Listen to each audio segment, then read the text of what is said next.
혹시 이런 경험 없으신가요? 간절히 바라던 시험에 합격하고 오랫동안 기도했던 문제가 해결되고 지긋지긋했던 고난의 터널을 막 통과했을 때 잠깐의 기쁨과 안도감 뒤에 밀려오는 설명할 수 없는 허무함과 공허함 말입니다. 마치 폭풍우가 지나간 뒤의 고요함처럼 모든 것이 평안해졌는데 오히려 마음 한구석이 불안하고 방향을 잃은 듯한 느낌. 오늘 우리는 바로 그 평안함이라는 이름의 함정에 대해 이야기해 보려 합니다.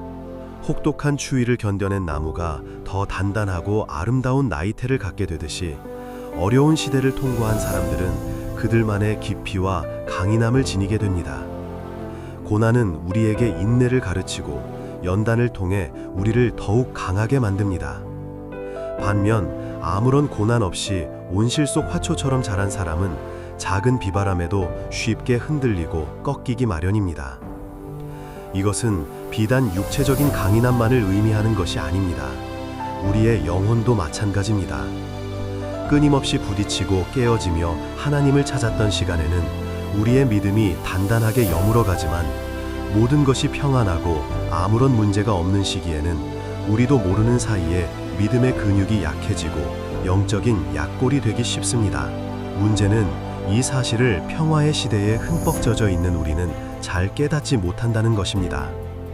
마치 매일 건강하게 숨쉬는 공기의 소중함을 잊고 살듯이 지금 누리는 평안이 얼마나 큰 축복인지, 그리고 이 평안의 때를 어떻게 보내야 하는지를 잊어버리곤 합니다. 오늘 본문 말씀은 남유랴가 큰 전쟁에서 승리하고 이제 막 평화의 시대를 맞이한 바로 그 순간 하나님께서 너희는 손이 약하지 않게 하라고 경고하시는 장면을 보여줍니다. 전쟁이 끝났으니 이제 두 다리 뻗고 편히 쉬라는 말씀이 아니라 바로 지금이야말로 더욱 정신을 차리고 조심해야 할 때라고 말씀하시는 것입니다. 어쩌면 지금 우리 사회가, 그리고 우리 개개인의 삶이 그럴지도 모릅니다. 과거 우리 선조들이 겪었던 뼈아픈 전쟁과 가난의 고통을 기억하지 못하는 세대가 되었습니다. 그 희생 덕분에 우리는 유례없는 평화와 풍요를 누리고 있지만 그만큼 영적으로는 더 나태해지고 작은 어려움에도 쉽게 좌절하는 세대가 되어가고 있는 것은 아닐까요? 오늘 말씀을 통해 이 평화의 시대에 우리의 손이 약하여지지 않도록, 즉 우리의 믿음이 약해지지 않고 오히려 더욱 강하게 연단될 수 있는 길이 무엇인지 함께 깊이 나눠보고자 합니다.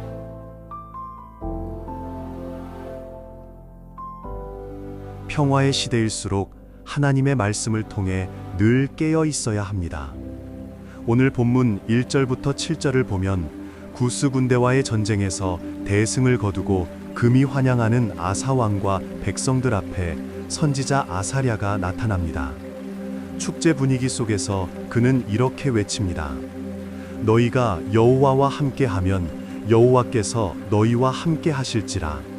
너희가 만일 저를 찾으면 저가 너희의 만난 바 되시려니와 너희가 만일 저를 버리면 저도 너희를 버리시리라. 이 얼마나 분위기에 찬물을 끼얹는 말입니까? 바로 조금 전까지 주님밖에는 우리를 도와줄 이가 없습니다 라고 부르짖으며 하나님을 의지해 승리한 백성들에게 이제 와서 하나님을 찾으라, 버리지 말라고 경고하고 있는 것입니다. 왜 그랬을까요? 선지자는 인간의 연약함을 너무나도 잘 알고 있었기 때문입니다. 우리는 위기가 닥쳤을 때, 내 힘으로 도저히 해결할 수 없는 문제를 만났을 때만 하나님을 찾는 경향이 있습니다. 마치 자판기처럼 급할 때만 동전을 넣고 원하는 것을 얻으려 합니다.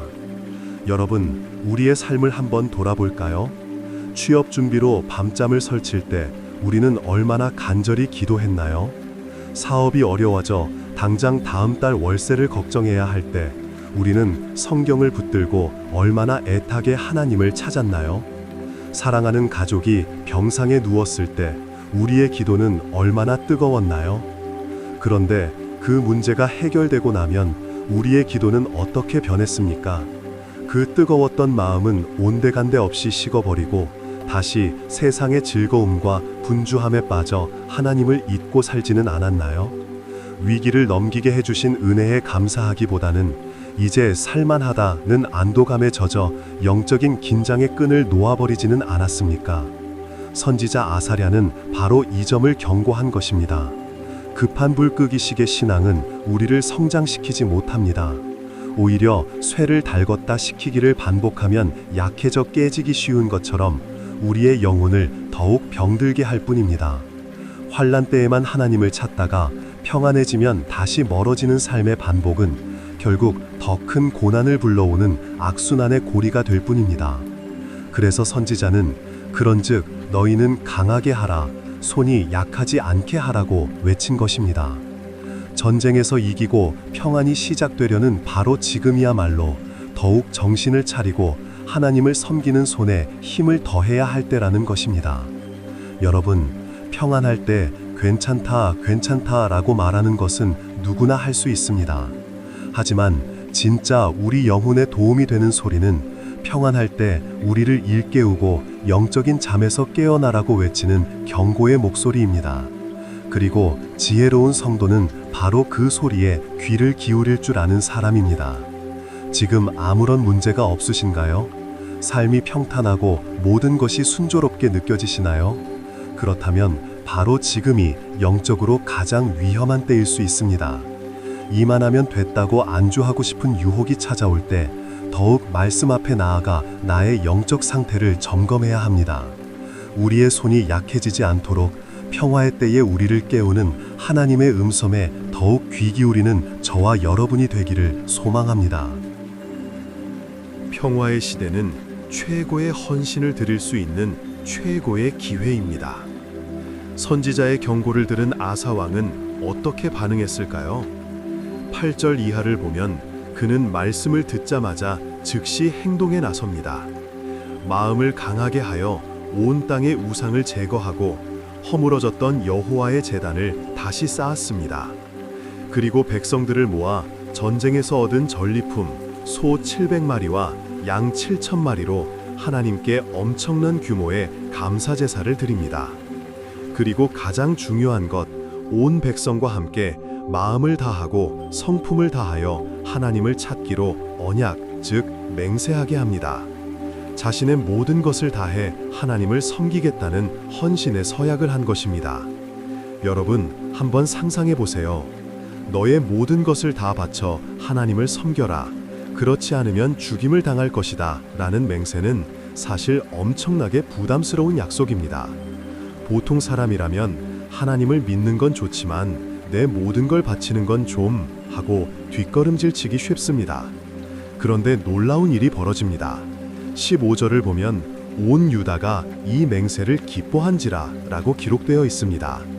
부담과 두려움이 아니라 오히려 큰 기쁨과 감격이 그들 가운데 넘쳐났다는 것입니다. 이것이 바로 헌신의 신비입니다. 하나님을 적당히 대충 믿으려고 하면 거기에는 아무런 기쁨도 감격도 없습니다. 주일 예배에 겨우 출석 도장 찍는 식의 신앙생활에서는 살아계신 하나님을 체험하기 어렵습니다.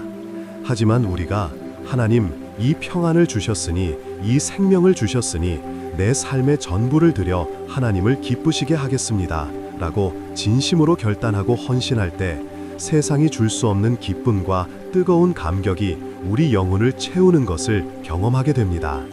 혹시 지금 삶이 무기력하고 신앙생활이 건조하게 느껴지시나요? 어쩌면 우리의 헌신이 너무나 미지근하기 때문일지도 모릅니다. 직장에서 능력을 인정받지 못해 괴로워하는 청년이 있다고 상상해 봅시다. 그는 자신의 재능이 보잘것없다고 느끼며 좌절감에 빠져 있습니다. 그러던 어느 날 교회에서 미디어팀 봉사자를 구한다는 광고를 봅니다. 그는 망설이다가 자신의 작은 재능이라도 하나님을 위해 써보자는 마음으로 헌신을 시작합니다. 주말마다 시간을 쪼개 영상을 편집하고 자막을 만들면서 그는 놀라운 경험을 합니다. 사람들에게 칭찬받기 위해 일할 때와는 비교할 수 없는 기쁨과 보람을 느끼게 된 것입니다. 자신의 재능이 누군가에게 위로를 주고 복음을 전하는 도구로 쓰임받는 것을 보며 그는 잃어버렸던 자존감을 회복하고 삶의 새로운 의미를 발견하게 됩니다. 이것이 바로 헌신을 통해 하나님을 만나는 과정입니다. 평화의 시대는 바로 이런 헌신을 하기에 가장 좋은 기회입니다. 전쟁통에는 이웃을 찾아가 전도할 수 없습니다. 극심한 경제공황 속에서는 선교사를 파송하는 일도 힘들어집니다.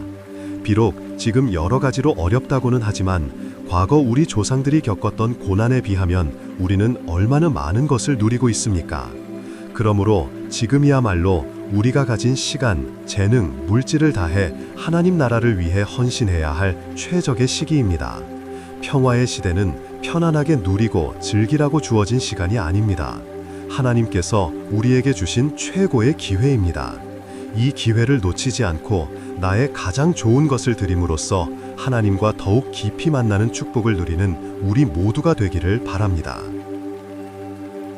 평화 속에서도 개인의 영적 전투는 계속되고 있음을 잊지 말아야 합니다. 아사왕의 개혁은 순탄하기만 했을까요? 16절을 보면 그는 아주 어렵고 인간적인 문제에 부딪힙니다. 바로 그의 어머니 마아가가 우상 숭배의 중심에 있었던 것입니다. 다른 사람도 아닌 자신을 낳아준 어머니가 걸림돌이 된 것입니다. 아사왕은 얼마나 괴롭고 힘들었을까요? 하지만 그는 개인적인 감정에 얽매이지 않고 단호한 결단을 내립니다. 어머니의 태우 자리를 패하고 그가 만든 우상을 찢고 빻아 불살라 버립니다. 하나님을 섬기는 일에 그 어떤 타협도 하지 않았던 것입니다. 물론 17절에 보면 지방 구석구석에 있던 산당까지는 완전히 제거하지 못했다고 기록되어 있습니다. 그의 개혁이 완벽하지는 않았다는 뜻입니다. 하지만 성경은 아사의 마음이 일평생 온전하였더라고 평가하며 그의 중심을 인정해 줍니다. 여러분, 지금 우리나라는 종교의 자유가 있는 평화로운 시대입니다.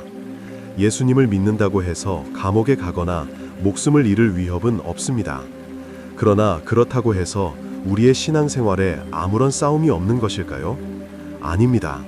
국가적인 큰 박해는 없을지라도 우리 각자의 삶의 현장에서는 여전히 치열한 영적 전투가 계속되고 있습니다. 예수님께서는 사람의 원수가 자기 집안 식구리라고 말씀하셨습니다. 믿지 않는 부모님이나 배우자로부터 받는 핍박과 오해, 그것이 바로 우리가 싸워야 할 영적 전쟁터입니다. 내 어머니의 위를 패하라는 말씀은 불신앙에 대해서는 가족이라는 이름 앞에서도 타협하지 말라는 단호한 메시지입니다. 직장 생활은 어떻습니까? 주의를 지키기 위해 근무를 바꿔달라고 말하는 것이 눈시 보이고 술과 향락을 거부하는 것이 사회생활 못하는 사람처럼 여겨지는 분위기 속에서 우리는 매일 싸우고 있습니다. 부당한 이익을 거부하고 정직하게 일하는 것이 손해보는 것처럼 느껴지는 세상에서 우리는 신앙의 양심을 지키기 위해 보이지 않는 전투를 치르고 있습니다. 이 싸움은 누구도 대신해 줄 수 없는 영적 각계 전투입니다. 목사님도 교회 성도들도 도와줄 수 없는 오직 나 홀로 하나님 앞에서 믿음으로 싸워 이겨내야 하는 전투입니다. 최근 큰 수술을 받고 회복 중인 한 성도님의 이야기를 들었습니다. 육체적 고통보다 더 힘들었던 것은 하나님은 왜 나에게 이런 고통을 주시는가 라는 의심과 싸우는 것이었다고 합니다. 주변 사람들의 위로는 잠시뿐, 깊은 밤 홀로 남겨졌을 때 밀려오는 절망감과 싸우는 것은 오롯이 자신의 몫이었습니다. 그는 매일 말씀을 붙들고 눈물로 기도하며 그 기나긴 영적 싸움에서 한 걸음 한 걸음 승리해 나가고 있다고 고백했습니다. 여러분, 이처럼 평화로운 시대에 우리가 겪는 작은 전투들에서 승리하지 못한다면 만약 정말 큰 환난과 핍박이 닥쳤을 때 우리는 어떻게 믿음을 지켜낼 수 있을까요? 하나님께서 지금 우리에게 이 고요한 시간을 주신 이유는 바로 이때 우리의 믿음을 훈련하고 영적인 실력을 키우게 하기 위함입니다. 일상의 작은 전투에서 승리하는 경험을 통해 우리는 어떤 시련이 와도 흔들리지 않는 강한 그리스도의 군사로 성장하게 되는 것입니다. 그러니 여러분의 가정에서, 직장에서, 사업터에서 벌어지는 그 작은 싸움들을 가볍게 여기지 마십시오. 그곳이 바로 하나님께서 여러분을 연단하시는 훈련장입니다. 오늘 본문의 각 단락은 놀라운 축복의 약속으로 끝을 맺습니다. 너희 행위에는 상급이 있음이니라. 그 사방에 평안을 주셨더라. 이때부터 35년까지 다시는 전쟁이 없으니라. 이 축복은 누구에게 주어지는 것일까요? 평화의 시대를 그저 놀고 먹으며 허비하는 자가 아니라 그 평안한 때를 값지게 사용한 자들에게 주어지는 하나님의 선물입니다. 영화 라이언 일병 구하기의 마지막 장면을 기억하시나요? 자신을 구하기 위해 목숨을 바친 밀러 대위의 무덤 앞에서 노인이 된 라이언은 아내에게 묻습니다. 내가 괜찮은 사람이었소. 가치 있는 삶을 살았소. 그는 자신을 위해 희생된 7명의 생명이 헛되지 않은 삶을 살았는지 평생을 고뇌하며 살았던 것입니다. 우리도 마찬가지입니다. 우리가 지금 누리는 이 자유와 평화는 결코 거저 주어진 것이 아닙니다. 나라를 위해 목숨을 바친 순국선열들의 피와 신앙의 자유를 지키기 위해 순교했던 믿음의 선배들의 희생 위에 서 있는 것입니다. 우리는 과연 그들의 희생이 헛되지 않도록 가치 있는 삶을 살고 있습니까? 반만년 역사상 가장 풍요롭고 평화로운 시대를 살고 있으면서도 여전히 불평과 원망으로 하루하루를 낭비하며 영적인 약골이 되어가고 있지는 않습니까? 오늘이야말로 다시 한번 우리의 영혼을 일깨우고 긴장의 끈을 조여야 할 때입니다. 이 평안의 시대는 우리가 하나님을 섬기는데 그 어떤 핑계도 될 수 없는 완벽한 기회입니다. 큰 박해가 없는 지금이야말로 우리 삶의 가장 작은 영역에서부터 마귀와의 싸움에서 승리하며 용사로서의 실력을 키워나가야 할 최상의 기회입니다. 아무 일 없다고 안주하다가 우리의 손이 약해지지 않도록 늘 말씀의 경고로 통해 영적으로 무장합시다. 이 좋은 시절에 하나님께서 주시는 진짜 상급을 받고 사방에 평안을 주시는 축복을 계속해서 누릴 수 있도록 각자의 삶의 자리에서 선한 싸움을 싸워나갑시다. 그리하여 진정으로 평화의 시대를 사는 값을 제대로 하는 저와 여러분이 되기를 주님의 이름으로 간절히 축원합니다. 사랑과 은혜가 풍성하신 하나님 아버지, 전쟁을 그치게 하시고 평안을 허락하시는 역사의 주관자이신 주님을 찬양합니다.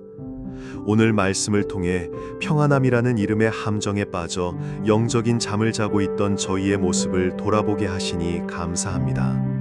주님, 저희의 연약함을 고백합니다. 고난의 터널을 지날 때에는 주님만이 나의 도움이시라 눈물로 부르짖었지만 문제가 해결되고 평안이 찾아오자 언제 그랬냐는 듯 주님을 잊고 세상의 안락함에 취해 살았던 저희의 모습을 회개합니다. 급한 불을 끄기 위해 주님을 찾았던 이기적인 신앙, 평안함에 젖어 믿음의 근육을 잃어버린 영적 약골과 같았던 저희를 용서하여 주시옵소서. 그럼에도 불구하고 저희에게 평화의 시대를 허락하시고 마음껏 주님을 예배하며 섬길 수 있는 자유와 기회를 주심에 감사드립니다. 우리가 누리는 이 평안이 거저 주어진 것이 아니라 이 땅을 위해 피 흘린 순국선열들의 희생과 신앙을 지키기 위해 순교했던 믿음의 선배들의 헌신 위에 세워진 것임을 기억하게 하옵소서. 간절히 기도하옵기는 더 이상 영적인 잠에 취해 있지 않게 하옵소서. 평안할 때 더욱 깨어 기도하게 하시고 너희는 손이 약하지 않게 하라는 주님의 경고의 음성에 귀 기울이는 지혜를 주시옵소서. 미지근한 신앙에 머무는 것을 넘어 아사왕처럼 우리의 마음과 성품을 다하여 주님을 찾기로 결단하게 하옵소서. 우리에게 주신 시간과 재능과 물질을 아낌없이 드리는 헌신을 통해 세상이 줄 수 없는 기쁨과 감격을 맛보게 하여 주시옵소서. 이 평화의 때가 주님께 최고의 것을 드릴 수 있는 최고의 기회임을 잊지 않게 하옵소서. 또한 우리의 가정과 직장, 삶의 모든 영역에서 벌어지는 치열한 영적 각계 전투에서 승리할 힘과 용기를 주시옵소서. 믿지 않는 가족의 핍박 앞에서, 세상의 불의한 요구 앞에서, 내면의 의심과 절망 앞에서 타협하지 않고 믿음으로 싸워 이기게 하옵소서. 이 작은 싸움들을 통해 어떤 환난 속에서도 흔들리지 않는 강한 그리스도의 군사로 세워 주시옵소서. 그리하여 이 평화의 시대를 헛되이 낭비하는 자가 아니라 주님께서 예비하신 상급과 참된 평안을 받아 누리는 복된 인생, 평화의 시대를 사는 값을 제대로 하는 주님의 신실한 자녀들이 다 되게 하여 주시옵소서. 우리를 구원하시고 지금도 우리와 함께 하시는 예수 그리스도의 이름으로 기도드립니다. 아멘.